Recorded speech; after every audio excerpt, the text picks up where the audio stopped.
నమస్తే, శ్రీమాత్రే నమః, శ్రీ గురుభ్యో నమః. 2025 ఆంగ్ల నూతన సంవత్సర శుభాకాంక్షలు మన ప్రేక్షకులకు. నమస్తే. అయితే ఈ 2025 కొత్త సంవత్సరం వచ్చేసింది అనగానే ప్రతి ఒక్కళ్ళలోనూ కొత్త కొత్త ఆశలతో పాటు కొత్త కొత్త కోరికలు, కొత్త కొత్త కళలు కూడా, అంటే పాత కళలను సాకారం చేసుకోవడానికి కొత్తగా ఈ సంవత్సరం కొన్ని డ్రీమ్స్, కొన్ని మోటోస్, అంటే కొన్ని గోల్స్ కొంతమంది పెట్టుకుంటూ ఉంటారు. అయితే వాటికి మన గ్రహాలు, మన జాతకంలో ఉండే ఫలితాలు కూడా అనుగ్రహిస్తే కనుక విశేషమైన ఫలితం చెప్పచ్చు.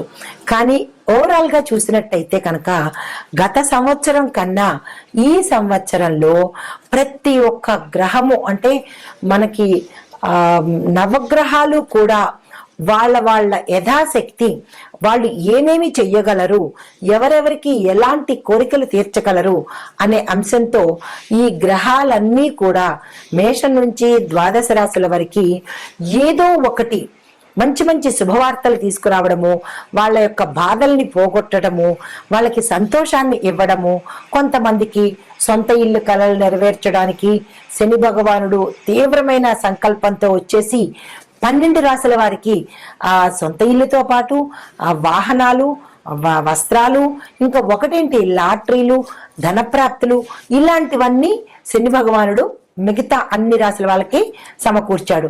అయితే దానిలో మేమేమీ తక్కువ కాదు, మేం కూడా మిగతా రాశుల వాళ్ళకి, మేం కూడా అన్ని రాశుల వాళ్ళకి, ప్రజలందరికీ కూడా మంచి చేద్దామని వచ్చేస్తున్నారు రాహు కేతు అన్నమాట.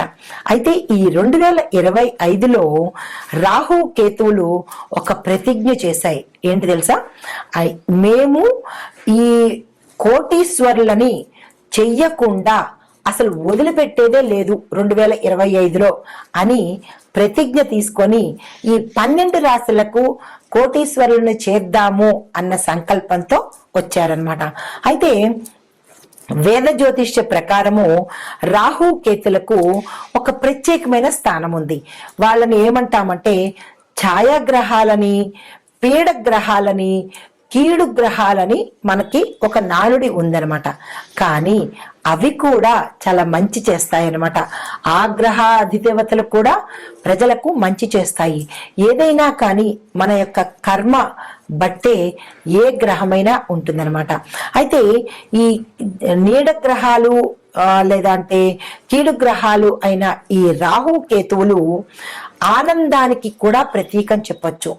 మనం అనుకుంటాం రాహు కేతువులను తిట్టుకుంటారు, కానీ కేతువు ఆధ్యాత్మికతను ప్రసాదిస్తాడు, రాహువు సంపదను కూడా ప్రసాదిస్తాడు అనమాట. ఆనందంతో పాటు సంపదను కూడా ఇస్తారు. ఈ వీళ్ళిద్దరూ కలయిక అపూర్వం, అమోఘం అనమాట. అయితే ఈ 2025లో మే 18వ తారీఖు నుంచి రాహువు మీన, కుంభ రాశుల్లోకి వెడుతున్నాడు అనమాట. అయితే ఈ రాహువు మీన, కుంభాల్లోకి వెడుతుంటే కేతువు సింహరాశిలోకి ప్రవేశించాడు.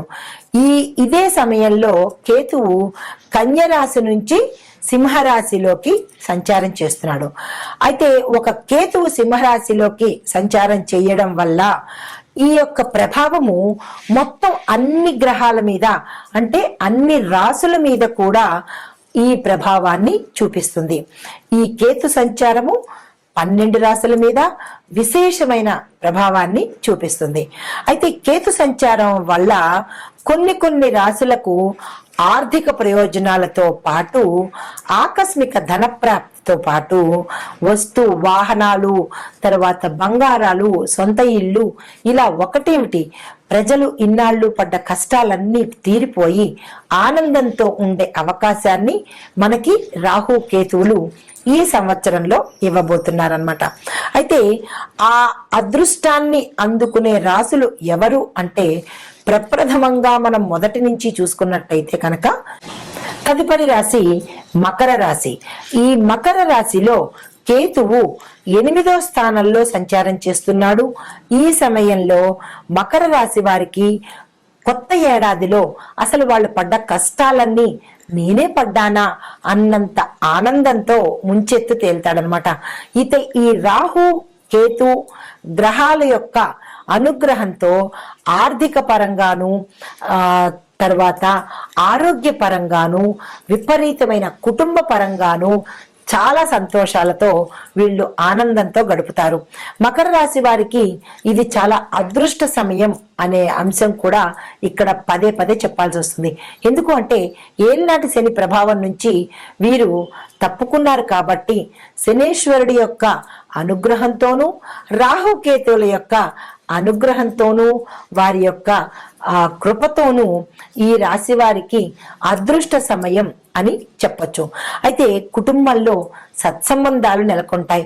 విడిపోయిన భార్యాభర్తలు కలిసే అవకాశము, పెళ్లి కాని వారికి మంచి సంబంధాలు వచ్చే అవకాశము, సంతానం కోసం వారికి సంతానం కలిగే అవకాశము, విద్యార్థులకు విదేశాలు వెళ్లే అవకాశము, ఆ తర్వాత మంచి ర్యాంకులు స్టేట్ ర్యాంకులు కొట్టే అవకాశము, వ్యాపారస్తులకు మంచి లాభాలు, వ్యాపార విస్తరణ, వాణిజ్య పరంగా చూస్తున్నట్టయితే ఆర్థిక లావాదేవీలు బాగుంటాయి.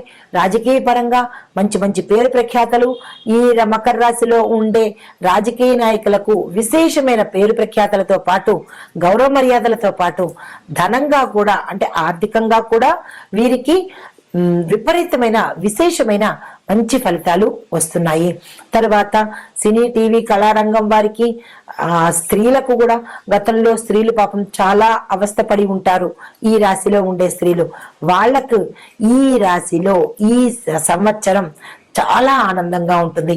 ఆరోగ్యపరంగాను తర్వాత మీరున్న రంగంలోనూ ఉన్న వాళ్ళకి విశేషమైన ఫలితాలు శనిదేవుడు రాహుకేతువులు కూడా ప్రసాదిస్తున్నారు.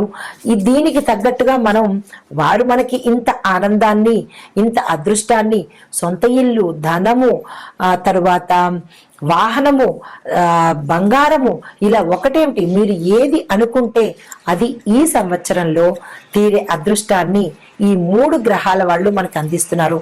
దానికి ప్రత్యుపకారంగా గ్రాటిట్యూడ్గా మనం వారికి ఏమి ఇవ్వాలి? దాన ధర్మాలు చేసుకోవాలి, మంచి కార్యక్రమాలు చేసుకోవాలి, జపాలు హోమాలు చేసుకోవాలి. ఇలాంటివన్నీ చేస్తే మనం వారి పట్ల కృతజ్ఞత చూపించినట్టుగా ఉంటుంది. ఇంకా మనకి మంచి అవకాశాలు, మంచి ఆనందాలు ఇచ్చేందుకు వాళ్ళు ఉపయుక్తులవుతారు. అయితే జీవితంలో మకర రాశి వాళ్ళు ఇన్నాళ్ళు ఫ్లక్చుయేట్ గా ఉన్నారు. డోలాయమానంగా అంటే స్టెబిలిటీ లేకుండా ఇక్కడ అక్కడ మనోవేదనతోనూ ఉన్న వాళ్ళకి ఇప్పుడు చాలా ప్రశాంతమైన జీవితంతో పాటు జీవితంలో స్థిరత్వాన్ని కూడా పొందే అవకాశము, ఈ సమయం అంతా వీరికి లాభాలే, పట్టిందల్లా బంగారమే అన్నట్టుగా ఈ రాశిలో ఉన్న వాళ్ళకి ఉండబోతోంది. దానికి గ్రాటిట్యూడ్గా మనము శని భగవానుడికి రాహుకేతువులకి కూడా మనం తెలుపుకుందాము. వారి యొక్క అనుగ్రహానికి మరింత పాత్రులం అవుదాము అని ఆశలు కూడా మనకి ఉంటుంటాయి. అందులో పెద్దగా కళలు ఏంటంటే సొంత ఇంటి కళలు. అంటే మనకి సొంత ఇల్లు గతంలో రాకపోయినా ఈ సంవత్సరంలో వస్తుందా, ఏ దేవుడైనా అనుగ్రహించకపోతాడా అనే ఆశతో ప్రతి ఒక్కళ్ళం ఉంటామన్నమాట. అయితే మన ఆశను ఈ సంవత్సరం తీర్చడం కోసం కొన్ని గ్రహాలు మనకి ఈ పంటను అంటే ఈ కలల పంటను తీర్చడానికి మన దగ్గరికి వచ్చేస్తున్నారు. అంటే సొంత ఇల్లు అనేటప్పటికీ చాలా మందికి మధ్యతరగతి వాళ్ళు కానీ అబోవ్ మిడిల్ క్లాస్ వాళ్ళు కానీ డబ్బులు కూడబెట్టుకుని ఇలాంటి ఇల్లు కావాలి అని అనుకుంటూ 1000 దేవుళ్ళకి మొక్కుకుంటూ గుళ్ళు గోపురాలు తిరుగుతూ వారి యొక్క ఆశలను నెరవేర్చుకోవాలని, సాకారం చేసుకోవాలని చాలా ఆశపడుతూ ఉంటారు. అయితే ఈ 2025 సంవత్సరంలో మన సొంతిళ్ళ కలను నెరవేర్చడానికి కొన్ని గ్రహాలు వచ్చేస్తున్నాయి. ఆ గ్రహాలు ఏమిటి, ఎవరు మనకి సొంత ఇల్లు ఇస్తున్నారు, ఏ రాసుల వాళ్ళకి సొంత ఇల్లు ఇస్తున్నారు అనే అంశాన్ని మనం పరిశీలన చేద్దాము. తదుపరి మకర రాశి వాళ్ళకి అసలు ఇంకా వాళ్ళకి ప్రథమం నుంచి జనవరి నుంచి కూడా వాళ్ళకి పట్టిందల్లా బంగారము అన్నట్టుగా ఉంటుంది. వాళ్ళు ఏది ముట్టుకుంటే అదే బంగారం అన్నట్టు. ఎందుకు అంటే గత సంవత్సరం వరకు వాళ్ళు చాలా కష్టాలు పడ్డారు, ఎక్కడ లేని బాధలు పడ్డారు. కాబట్టి శనేశ్వరుడి అనుగ్రహం వలన ఈ రాశిలో ఉన్న వారికి సొంత ఇల్లుతో పాటు వాహనాలు, భూములు, తరువాత ఆకస్మిక ధన ప్రాప్తి, ఉద్యోగ ప్రాప్తి, దీనితో పాటుగా ఎవరైనా లాటరీలు కొనుక్కోవాలనుకుంటే కూడా ఆ ప్రయత్నాలు చేసినట్టయితే సక్సెస్ సాధించే అవకాశం కనబడుతోంది. అయితే ఈ మకర రాశి వారు ఎప్పటి నుంచి ఈ ప్రయత్నాలు మొదలు పెట్టాలయ్యా అంటే కనుక ఫిబ్రవరి ద్వితీయార్థంలో నుంచి మీరు సొంత ఇంటి కోసము లేదా కొనుక్కోవడం కానీ కట్టుకోవడం కానీ ఈ ప్రయత్నాలు కనుక మీరు చేస్తే ఎప్పుడు ఫిబ్రవరి ద్వితీయార్థంలో కనుక ఆ ప్రయత్నాలు చేస్తే మార్చి, ఏప్రిల్, మే మొదటి అంటే ప్రథమార్థంలో మీకు కళ తప్పనిసరిగా 100% నెరవేరే అవకాశం ఉంది. కానీ మీ ప్రయత్నం లోపం మాత్రం అస్సలు మానుకోకండి. ఇది విన్న వెంట నుంచి కూడా మీరు ఆ ప్రయత్నాలు మొదలు పెట్టుకోండి. సక్సెస్ అయ్యే అవకాశంతో పాటు మీకు ఎక్కడి నుంచైనా ధనం సమకూరే అవకాశం ఉంది. గతంలో మీరు పడ్డ బాధలకు ఇది పన్నీటి జల్లు, శని భగవానుడు కురిపిస్తున్న వరాల జల్లు. అంటే ఈ శనేశ్వరుడు కొత్త సంవత్సరంలోకి 2025లో ప్రతి ఒక్క రాశికి వారి వారి కలలను నెరవేర్చేందుకు ఆ స్వామి యొక్క అనుగ్రహం ప్రతి రాశిలో ఉన్న వారికి కూడా అందుబాటులోకి వస్తుంది. అయితే ఈ మకర రాశి వారు కనుక ఈ ప్రయత్నాలు చేసుకున్నట్టయితే తప్పనిసరిగా వారికి వారి యొక్క సొంత ఇల్లు కలతో పాటు వాహనము, లాటరీ రావడము, ఆకస్మిక ధనప్రాప్తి కూడా వాళ్ళకి కలిగే యోగం కనబడుతోంది.